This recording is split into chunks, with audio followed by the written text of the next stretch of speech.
तबा में शामिल कर लो। वैसे भी दरूद पढ़ने से बच्चों में तकद्दुस पैदा होता है, बच्चे पाक दामन रहें, इफ़्फ़त महाब रहें, उनकी तबा में तकद्दुस रहे। आप चाहते हैं, हर माँ बाप चाहता है। और फिर दौरे मौजूद के अंदर जो फितने हैं, तो बहुत ज़रूरी है कि हमारी औलादें तकद्दुस महाब रहें, तो उनको दरूद की तरगीब दो, तो उसका अमली नतीजा यही होगा कि उनमें तकद्दुस का जौहर पैदा होगा और उनकी इस्मत की हिफाजत रहेगी। और दरूद शरीफ पढ़ने वाले बच्चे और दरूद शरीफ ना पढ़ने वाले बच्चे दोनों की आदत में फर्क होता है। दरूद पढ़ने वालों की तबा में रिक्कत, लताफत, नरमी, मोहब्बत, शफकत जैसे जज्बात पैदा होते हैं। ये दरूद शरीफ का अमली नतीजा है। बास लोगों को शिकायत होती है कि हमारे बच्चे बड़े अक्खड़ हैं, बड़े तुंद मिजाज हैं, बड़े सख्त गीर हैं, तो उसका इलाज क्या है? तो उसका इलाज यही है कि उनको दरूद की तस्बीह दो।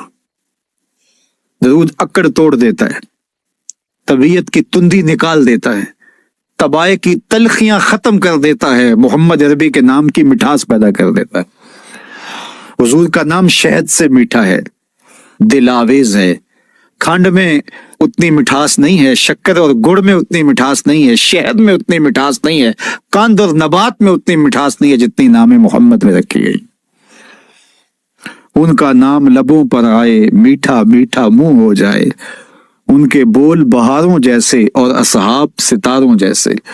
उनसा प्यारा और ना कोई, उनसे बिछड़ के लकड़ी रोई। जब वो सैर को जाया करते, सर पे बादल साया करते। मेरे शहर के एक पंजाबी शायर हैं, उन्होंने तो कलम ही तोड़ दिया ना। तेनू सीने दी मैं ठंड आखा, अगर आपका ज़ौक हो तो। तेनू सीने दी मैं ठंड आखा, शहद गुलाब ते खंड आखा।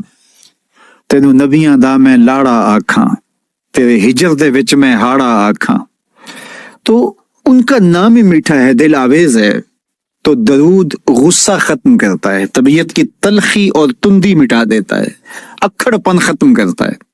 तो आप अगर चाहें कि औलाद अक्खड़ है, तो उनको किसी तरह दरूद पे ले आएं, दरूद की तस्बीह उनके हाथ में दे दें, तो उनकी तबा में नफासत भी आएगी, उनकी तबा में लताफत भी आएगी, उनकी तबा में रिक्कत भी आएगी, उनकी तबा में मोहब्बत भी आएगी, उनकी तबा के अंदर जो है वो लियाकत भी पैदा होगी। दरूद पढ़ने वाला बच्चा ज़हनी इस्तेदाद में दरूद ना पढ़ने वाले बच्चे से बेहतर होता है। ये भी आप तजुर्बा करके देख लें। दो बच्चे बराबर ज़हनी इस्तेदाद रखते हो और उनमें से एक बच्चा दरूद पढ़ता हो और एक दरूद ना पढ़ता हो, तो दरूद पढ़ने वाला बच्चा आगे होगा। ये दरूद की बरकतें हैं, ये दरूद की रहमतें हैं। तो दरूद कसरत से पढ़ना अपनी औलाद को सिखाएंगे।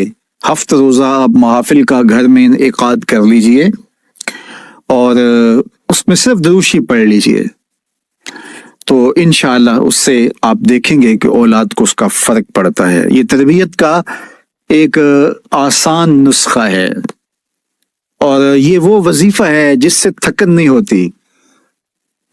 ये वो वजीफा है जिससे तबीयत में तलखी नहीं आती। कहते हैं वजीफा मैंने पढ़ा है तो वजीफा पढ़ते पढ़ते मेरी तबीयत में ही हो गया है। वो बात कहते हैं वजीफा उल्ट पड़ गया है। बड़े वजीफे उल्ट पढ़ सकते हैं लेकिन दरूद उल्ट नहीं पड़ता। दरूद है ही सीधा, ये उल्टों को भी सीधा कर देता है।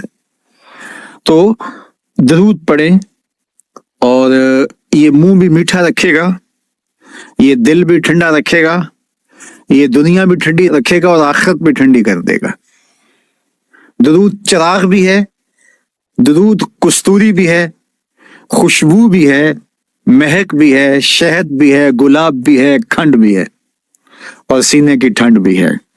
तो दरूद अपनी तबा के अंदर अच्छी तरह से रासख कर ले और अपनी औलादों की तबा में इसको रासख करें। इससे आप अमलन देखेंगे, मैं सालों की बात नहीं करता, अशरों महीनों के अंदर आप फर्क पड़ता देखेंगे। मेरे और आपके आका मौला ने इरशाद फरमाया, कयामत के दिन मेरे सबसे करीब वो होगा जो कसरत से मेरे ऊपर दरूद पढ़ने वाला होगा।